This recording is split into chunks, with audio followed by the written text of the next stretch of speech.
프로그래밍에서 가장 중요한 요소 중에 하나가 아마 문자열처리일 겁니다. 문자열. 예, 문자열을 다룰 일이 참 많죠. 뭘 검색을 하는 것도 그런 것들이 또 있는데 그런 처리를 많이 한다는 건 당연히 문자열을 출력할 일도 굉장히 많겠죠.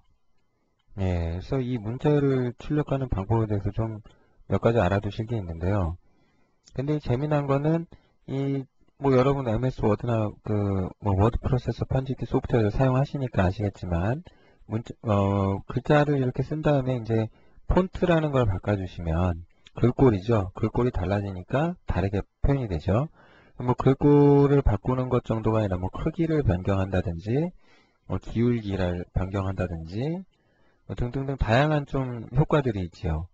그래서 문자열을 출력하는 것은 매우 중요합니다. 지금 당장 파워포인트 화면만 봐도 요것도 문자열이죠. 메뉴도 문자열이죠. 여기 찍혀있는 글씨들 다 문자열이 아닌 게 없어요. 굉장히 많이 사용이 되죠. 예, 전통적인 콘솔 모드 어플리케이션이 아니라고 해도 윈도우 어플리케이션에서도 문자열의 중요성은 굉장히 더 제가 강조하지 않아도 될 것 같습니다. 아무튼 중요한 것은 이 글꼴이 DC의 속성 중 하나라는 거예요. 앞서 이제 펜이나 브러쉬를 배우셨잖아요. 근데 이런 것도 매우 중요한 속성이죠. 매우 중요한 속성인데 폰트도 마찬가지로 매우 중요합니다. 이 글꼴도 매우 중요합니다. 그래서 지금 텍스트아웃 데모 해갖고 나온 예제는 간단하게 문자를 찍는 걸 보여드린 거예요. 근데 이제 요거를 예제를 만들어서 좀 간단하게 보여드릴게요. 기본적으로는 이제 여러분들이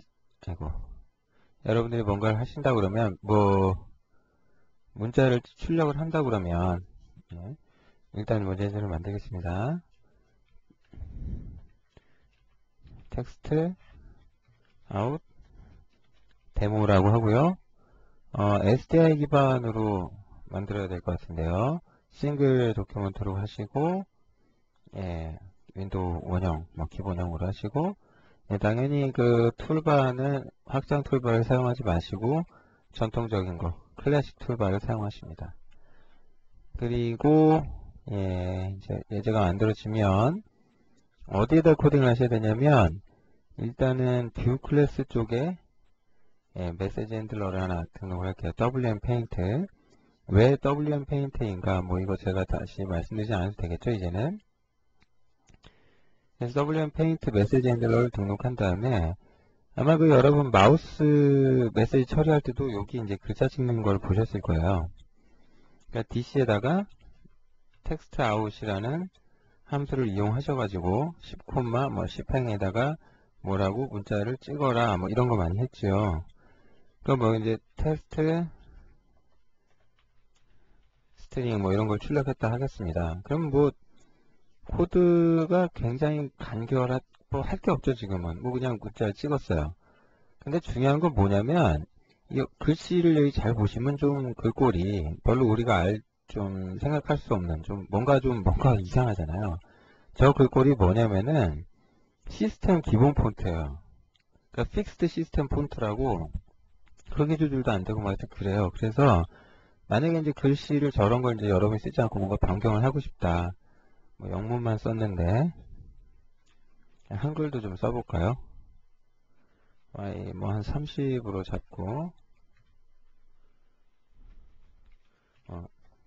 테스트 문자열입니다.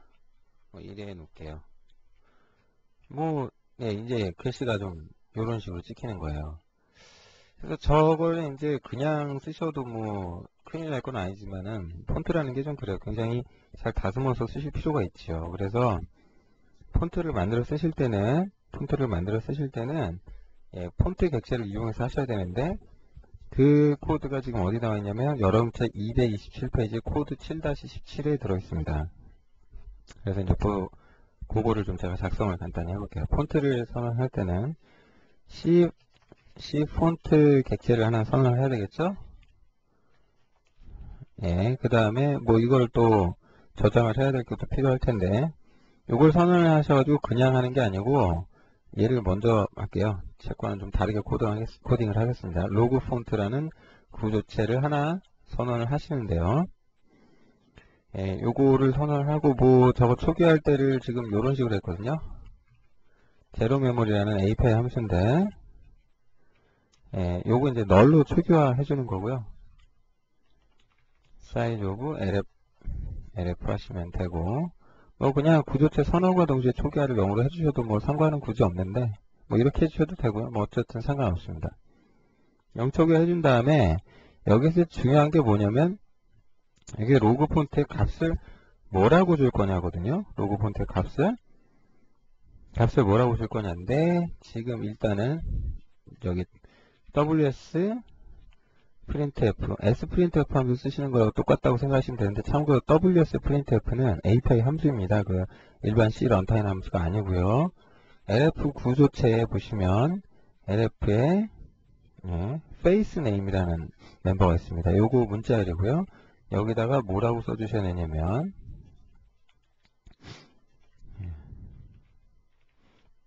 폰트의 이름을 써주시면 돼요. 예를 들면 뭐 한글 같은 거 지금 뭐 굴림이다.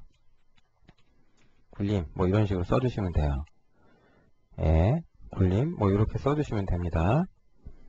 그런데 지금 딴 게 문제가 아니라 이제 기본적으로 이 두 가지 멤버를 채워주시면 돼요. 하나 또 채우실 게 뭐냐면 LF에 LF 높이가 있어요. 하이트가 있어요. 여기를 얼마로 할 거냐거든요. 근데 여기 이제 픽셀 단위 높이를 말을 해야 돼요. 픽셀 단위 높이인데 그러니까 여러분이 흔히 생각하시는 뭐 폰트 사이즈 뭐 그거하고는 좀 차이가 있고요. 픽셀 단위 그 사이즈가 픽셀 단위는 아니거든요. 일단 12로 하겠습니다. 그리고 뭐 다른 거는 특별히 손을 안 대셔도 돼요. 뭐 이렇게 하신 다음에 중요한 거는 폰트 객체 선언하시고 요 C 폰트에 create font indirect라는 함수가 있어요. 요게 이제 지금 우리가 만든 LF 구조체를 인자로 받아요. 주소를. 요렇게 해서 생성을 하시면 결국 어떤 의미냐면 굴림인데요. 높이가 12 픽셀인 장평은 알아서 계산이 됩니다. 그럼 저게 맞춰가지고 저런 폰트를 하나 만들어라 한 거죠. 근데 아까 말씀드렸는데 이게 DC의 속성이라 그랬죠? 예, 그러면 또 이 과정을 거쳐야 됩니다. 예, DC에 select object new font select 하셔야죠. 그 다음 문자를 찍고 나서 옛날 걸로 다시 돌리셔야죠. 예, 뭐가 좀, 또 왜 인텔리센스가 동작을 안 할까요? 이렇게 해주시면 돼요. 해보시면, 예, 그 꼴이 아까하고 많이 틀려졌죠? 예, 그 책에서는 지금 사용하고 있는 게 에이리얼 폰트인데, 에이리얼 폰트로 좀 바꿔볼까요? 근데 이제 한글 폰트가 아니죠, 에이리얼 폰트는. 개인적으로 좀 제가 선호하는 폰트이긴 합니다. 이 폰트로 해서 크기를 좀 늘려볼게요. 24 정도로. 예, 그러면 이제 이와 같이 찍히죠. 근데 지금 요게 좌표를 제가 이 간격을 얼마 안 띄워놨잖아요. 20밖에 안 띄웠네요. 20밖에 안 떼서 문제가 좀 되는데 저걸 좀 높이겠습니다. 이렇게 40픽셀 정도 차이 나게. 그러니까 얘는 기본 한글은 기본 폰트로 찍히게 되고요. 요게 이제 에이리얼 폰트로 적용이 됐죠. 만약에 이제 뭐 좀 이펙트를 좀 주고 싶다 그러시면은 그러면 LF에 LF 웨이트가 있어요. 예, 웨이트 이제 무게죠. 그래서 FW 만약에 볼드 뭐 이래 버리시면 예, 두껍게 찍히죠. 예, 굵게 이제 폰트를 굵게 바꿔서 찍습니다. 이제 이것만 있는 게 아니고 굉장히 많은 속성들이 존재를 해요. 그러니까 폰트를 만들어 쓰실 때는 항상 이거예요. 이게 뭐 별로 달라질 게 없는데 맨날 이제 create font indirect 함수를 호출해서 할 텐데 인자로는 이제 로그 폰트 구조체에 주소가 들어오고 이 구조체에서 이제 값이 굉장히 많아요. 얼마나 값이 많냐면 이게 이제 로그 폰트 구조체에 들어가는 것들이에요. 근데 지금 아까 사용한 게 요거하고 요거 썼죠. 그죠? 아, 요건 안 썼네요. 근데 이거는 이제 톡이고 얘는 높이니까 대충 감이 오시죠? 근데 이게 이제 뭐 볼드로 할 거냐 뭘 할 거냐 이거 이태릭으로 할 거냐 언더라인 줄 거냐 스트라이크 표시할 거냐 캐릭터 센스는 어디 거냐 예, 뭐 이제 이런 얘기인데 이 각각에 대해서 뭐 여러 가지가 나와 있습니다. 솔직히 잘 쓰는 거는 뭐 몇 개 없어요. 그걸 명시해 놓은 게 제가 여러분 책 231페이지에 이렇게 해놨습니다. 231페이지에. 그래서 231페이지 내용 참고하시면은 아 이거 어떻게 하면 되겠구나 라는 거 충분히 아실 수 있을 것 같아요. 이제 뭐 눈에 띄는 게 이제 이스케이프먼트 같은 경우라든가 뭐 이런 거 조절하시면 이제 각도 조절이 되잖아요. 그 외에는 이제 좀 뭐 해보시면 될 것 같고요. 뭐 크게 뭐 이제 더 여기에서 설명드릴 건 없을 것 같아요. 한번 확인 한번 해보십시오. 궁금하신 거는. 참고적으로 좀 알아두실 거는 참고적으로 알아두실 거는 그 제가 233페이지에 명시를 해놨는데요. enum 함수, enumeration 줄여서 enum이에요. enum 폰트, 이 폰트입니다. 폰트, 글씨를 좀 잘 못 써서 죄송합니다. 그 다음에 families ex라는 API 함수가 있어요.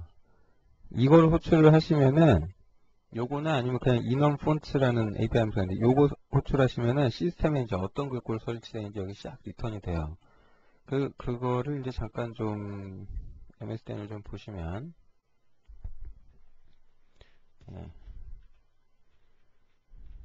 enum 폰트 같은 함수 있다 그랬잖아요. enum 폰트 family x. 그러면 이제 GDI 폰트 뭐 이제 관련 API다 해가지고 이제 쓰는 법이 나와 있어요. 그래서 이제 디바이스 컨텍스트 여러분 우리가 이제 DC로 CDC 멤버를 쓰잖아요. CDC의 멤버 중에 그 HDC가 있어요. m_HDC 멤버를 인정해 주시고 이제 폰트 구조체라든지 주시고 중요한 거 여기 콜백 함수를 주셔야 되거든요. 파라미터로 저 함수를 주셔야 되는데 이게 어떻게 쓰시는지 여기 예제가 좀 나와 있으니까 좀 보시면 될 거예요. 근데 이제 저 함수 콜백 함수 같은 경우는 이제 원형이 어때야 된다. 규정이 또 있겠죠. 규정이 있어요. 그래서 그 규정만 맞춰갖고 해주신다 그러면은 뭐 요거죠. 요거대로 인자를 타서 주시면 쓰는 법을 충분히 보실 수 있어요. 그래서 이걸 이제 콜백을 해주니까 여기 보고 이제 시스템에 어떤 폰트가 있는지 이거 싹 열거를 해보면 어떤 폰트 있구나 이제 알 수 있어요. 그래서 뭐 요런 게 있으니까 이거를 뭐 굳이 제가 설명할 필요는 없을 것 같은데 참고적으로 알아놓으세요. 이 시스템에 어떤 폰트가 있는지 열거할 일이 언제 있느냐. 여러분 이제 MS 워드 같은 거 보면 글꼴 바꿀 때 시스템에 그 콤보 그 박스 같은데 글꼴이 다 들어있잖아요. 그럴 때 사용을 하게 됩니다. 뭐 그렇게 되니까 좀 알아놓으시고요. 그 다음에 텍스트아웃 함수에 대해서 좀 알아놓으셔야 될 텐데 요거 굉장히 많이 쓰죠. CDC 클래스의 멤버 함수고요. 첫 번째 인자, 두 번째 인자 좌표입니다. XY 좌표고 두 번째 인자는 출력할 문자열이고요. 그 다음에 보통은 이렇게 많이 써요. 근데 여기 뒤에 뭐 카운트는 이제 출력할 문자열의 길이 뭐 이런 건데 요거 주고 뭐 예를 들면 네 글자만 찍겠다. 뭐 이런 식으로 간다 그러면 이렇게 네 글자만 찍어요. 근데 사실 뭐 일부만 찍을 일은 잘 없죠. 그냥 보통은 다 찍는 게 일반적이기 때문에 저 인자는 잘 쓰지 않습니다. 참고로 이렇구나 정도로 알아두시면 될 것 같고요. 그 다음에 이 텍스트아웃 함수와 더불어서 문자열 찍는 함수를 여러분이 한 가지를 더 알고 계셔야 될 게 있어요. 그게 이제 여러분 책 234페이지에 나와 있는 탭드 텍스트아웃이에요. CDC의 멤버고요. DC의 탭드 텍스트아웃 함수예요. 이 함수는 좀 일반 텍스트아웃 함수하고 틀려요. 뭐가 틀리냐면 그러니까 제목에 벌써 딱 느낌이 오시죠? 탭이 적용돼서 문자열이 출력이 돼요. 그러니까 이걸 찍기 전에 잠깐 탭을 넣으면 어떻게 되냐면 예를 들면 여러분 여기 탭키 같은 거 이렇게 있다고 쳐요. /t 뭐 이렇게 했다고 치면 이렇게요. 물론 지금 얘는 주석절에서 안 찍힐 텐데 풀었으니까 찍히겠죠? 아이고 오타가 좀 있네요. 얘 좀 빼고 이렇게 찍으면 이게 어떻게 나냐면 탭이 나오면 여기 기준으로 뭔가 좀 팍팍 뛸 것 같은데 전혀 그렇지가 않거든요. 그래서 탭을 적용을 해보고 싶다. 그러면 이걸 적용을 하고 싶은데 그럴 때는 어떻게 해야 될까? 요 탭도 텍스트아웃 함수를 쓰시면 되고요. 이 함수는 텍스트아웃 함수하고 좀 차이가 있어요. 텍스트아웃 함수는 리턴을 하는 것이 성공을 했다, 실패했다, 뭐 잘 찍었다, 뭐 이것만 리턴하거든요. 근데 이 함수는 탭2 텍스트 함수는 그렇지가 않아요. 좀 더 정교한 정보가 나가는데, 일단 첫 번째 인자로는 좌표가 가요. 좌표가 똑같이 이제 저걸 찍어 볼게요. 10에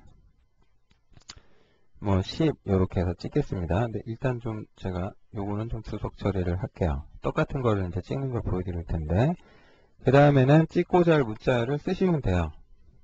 그러니까 뭐 이대로 쓰면 되겠네. 요거 그대로 한번 써볼까요? 네, 이대로 한번 쓰겠습니다.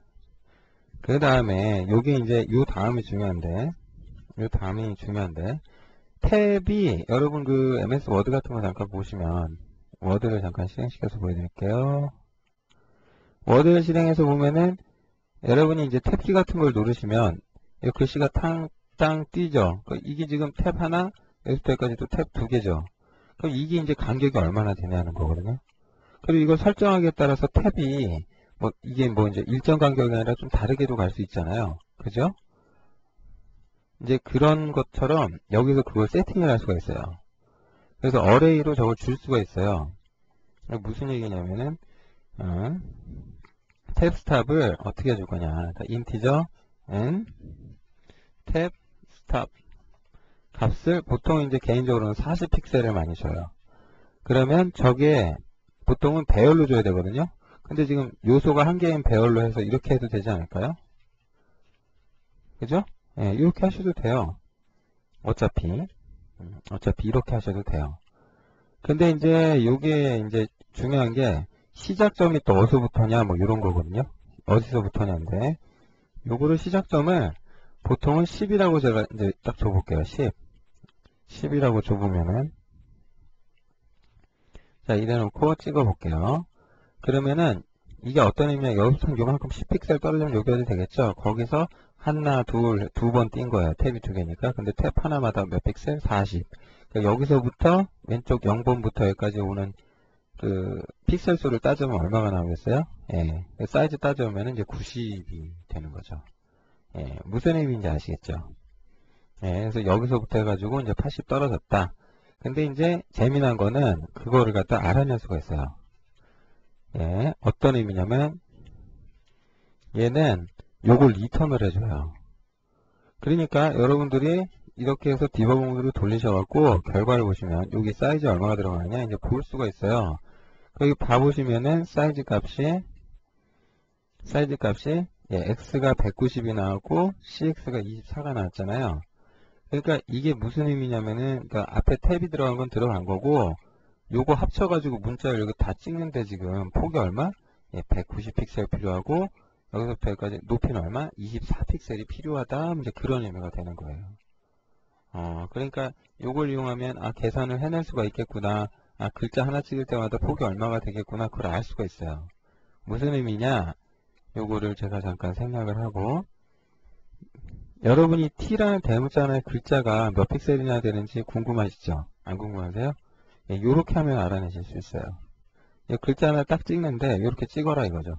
저렇게 하나 찍어라. 디버그 모드로 이제 저기를 돌려서 보시면 F9, F5 여기 실행할 차례죠? F10 눌러서 실행해 보시면 X는 13이 나왔네요. CX가 CY는 24가 나왔죠? 그러니까 13픽셀이네요. 저거 하나가.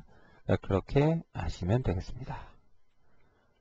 예, 저렇게 해서 알아낼 수가 있어요. 그러니까 쓸 일이 굉장히 많겠죠? 예. 혹시 안 많을 것 같으세요? 예, 생각보다 근데 굉장히 많습니다. 특히 여러분이 만약에 이제 이 비주얼 스튜디오 같이 막 신탁스 컬러링 에디터 있잖아요. 뭐 색깔이 여러 개가 이렇게 자동으로 들어가는 요런 거 구현하시려고 그러면 요거 꼭 이거 쓰셔야 돼요.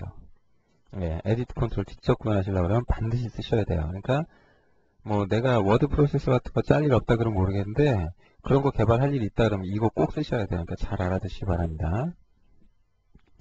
요것과 관련해서는 파워포인트 자료에 이제 그림이 한 장 들어있는데 예, 요거 참고하시면 좀 도움이 되실 거예요. 자, 탭이 하나 있을 때 40이다. 두 개면 하나, 둘 이렇게 간다. 요 앞에 10 떨어지고. 그래서 뭐 전체 길이는 재보면 여기서부터 여기까지. 요 10은 아니고요. 예, 요건 이제 제가 글자 찍은 거고 요 크기만큼을 리턴을 한다. 폭과 높이로. 예, 그렇단 얘기고요. 또 여러분이 좀 아셔야 할 것은, 이렇게 해서 이제 글씨를, 예, 찍는 것, 뭐 좌표 따져서 찍는 것, 뭐 요거. 그 다음 탭을 아까 하나만 제가 했잖아요. 만약에 탭을 여러분들이 이것처럼 뭐 여러 개로 두고 싶다 이거죠. 이렇게. 그러면 탭이 이제 있을 때마다 그 좌표를 달리해서 주고 싶다 그러시면 탭 두 개일 때 요거 하나는 40, 뭐 20 이렇게 되고 싶다 그러면은 이걸 어떻게 하셔야 되냐면 어레이로 만드셔야 돼요. 이렇게 하시면 안 되고 가령 ARN 스탑 해가지고 뭐 두 개 요렇게 하셨다 그러면 요렇게 초기할 수 있잖아요. 40 하나는 좀 10 10에 40 이럴까요?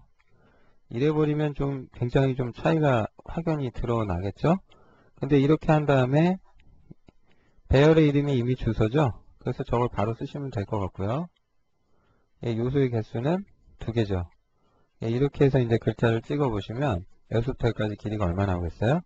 예, 탭을 하나 줬을 때랑 두 개 줬을 때랑 차이를 제가 둬볼게요. 이게 탭이 하나죠? 두 개죠? 예, 탭을 하나 줬을 때랑 그 다음에 전혀 탭을 주지 않았을 때랑 차이를 볼게요. Y 값을 좀 바꿔야 될 텐데 하나는 30, 20씩 하죠. 이렇게 해보면 차이가 딱 날 거예요. 무슨 말인지 아시겠죠? 여기서부터 여기까지가 10이고 요 사이가 또 10이고 여기서부터 여기까지 40 이렇게 되는 거죠. 그러니까 탭을 만약에 다르게 여러 개 하고 싶다 그러면 이렇게 쓰시면 돼요. 그러니까 쓸 일이 많으니까 좀 잘 알아두시기 바랍니다.